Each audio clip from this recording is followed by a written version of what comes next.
Not everything in your life deserves a place in your life. Think about that. Most people spend years trying to add more effort, more hours, more goals. But almost no one stops to ask a harder question. What do I need to remove? Because here is the truth. Your potential is not being crushed by a lack of effort. It is being drained by things you allow to stay. They don't announce themselves as threats. They arrive quietly, a few extra minutes on your phone, and slowly, without you noticing, your potential gets cut into, piece by piece, day by day. Let me ask you something. What is quietly cutting into your potential right now? Maybe it's not one big thing. Maybe it's 10 small things. The late nights that cost you tomorrow's clarity. The noise you let into your mind before you even get out of bed. The relationships that ask for more than they give. The doubts you keep feeding instead of starving. None of these feel dangerous in the moment.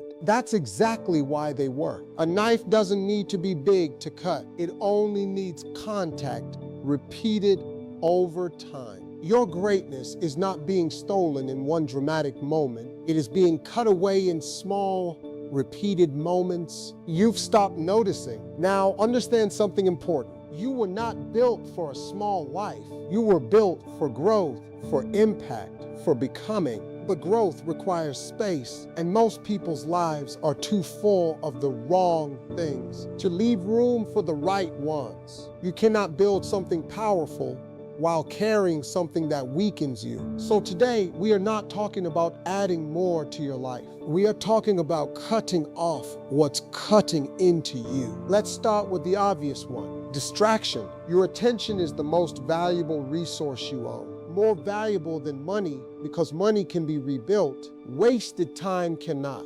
And yet most people give their attention away for free to notifications, to noise, to other people's opinions, to screens that promise entertainment but deliver emptiness. Every minute you give to distraction is a minute stolen from your becoming. Think about that. Not because distraction is evil, but because it is quiet. It doesn't feel like loss in the moment. It feels like relief, like escape, like nothing. But nothing is exactly what it gives you back. Ask yourself, what have you accomplished in the hours you've spent scrolling? What have you built in the time you've spent numbing out instead of leveling up? This is not about guilt. This is about awareness. Because you cannot fix what you refuse to see. Cut off the distractions that keep you small, not because they're inherently bad, but because they're in the way. Now let's talk about something harder. Some people will support your growth, and some people, even people you love,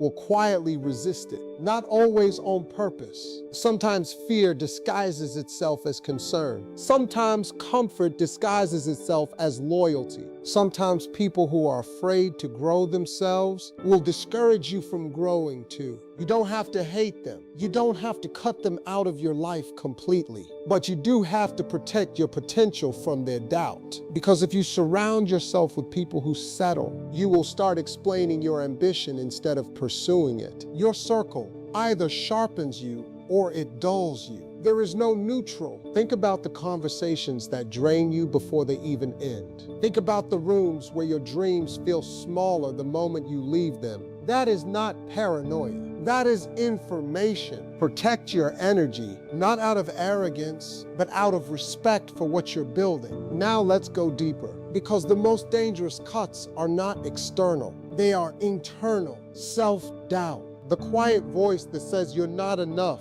not ready, not capable. That voice does not shout, it whispers. And whispers repeated daily become beliefs. And beliefs repeated daily become identity. If you keep telling yourself you're behind, you will start acting like someone who's behind. If you keep telling yourself you always fail, you will start expecting failure before you even begin. Your self-talk is either building your potential or quietly cutting it down. So here's a question worth sitting with. If someone spoke to you the way you speak to yourself, would you keep them in your life? Let that sink in. You would not accept that treatment from another person. So why accept it from your own mind? Cut off the self-talk that keeps you small. Replace it deliberately with language that reflects who you're becoming, not who you've been. Now let's talk about comfort, because comfort is one of the sneakiest thieves of potential. Comfort doesn't attack you, it seduces you. It tells you that staying is safer than stretching, that waiting is wiser than trying, that things are fine the way they are.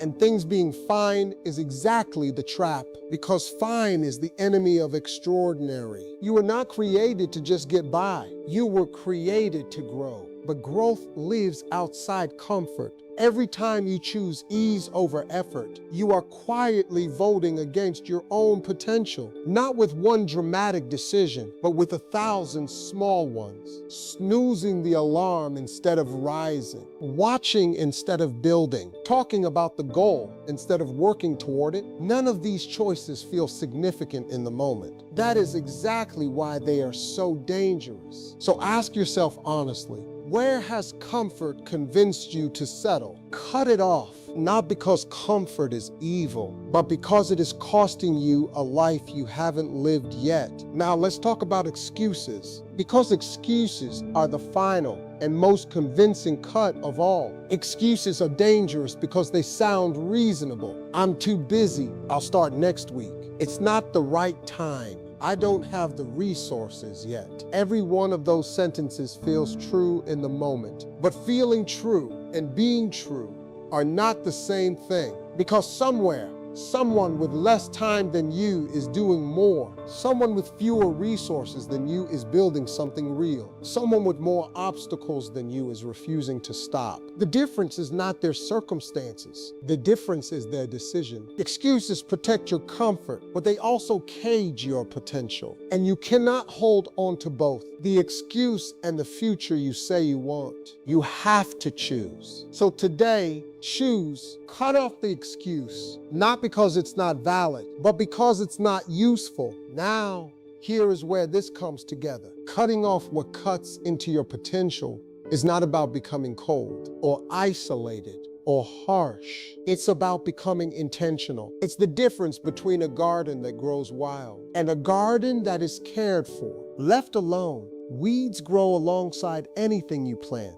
They don't ask permission. They just take root, and slowly they choke out what you actually wanted to grow. The gardener who wants a harvest doesn't just plant more seeds. They pull the weeds consistently, deliberately, without apology. Your life works the same way. You don't need more information. You already have enough. You don't need more time. You need to protect the time you already have. You don't need a bigger life. You need a lighter one, free from what's been quietly cutting you down. So here is your task starting today. Identify what's cutting into your potential. Be honest, not what looks bad from the outside, but what actually drains you from the inside. The habit, the relationship, the distraction, the self-talk, the comfort, the excuse. Name it, because you cannot cut off what you refuse to name. Then decide, not someday,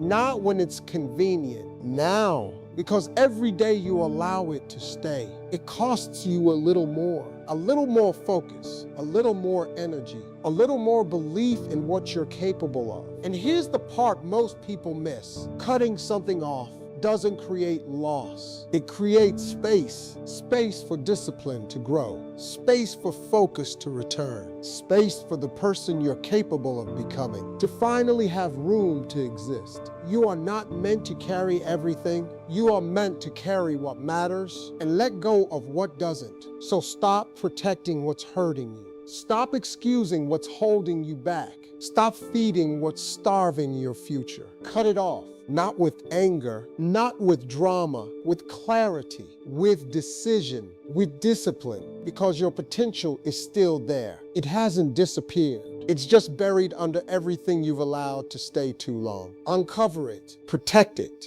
build it, one decision at a time, one boundary at a time, one day at a time. Your future self is waiting on the other side of what you're willing to cut off today. So decide, cut it off, and become who you were always meant to be.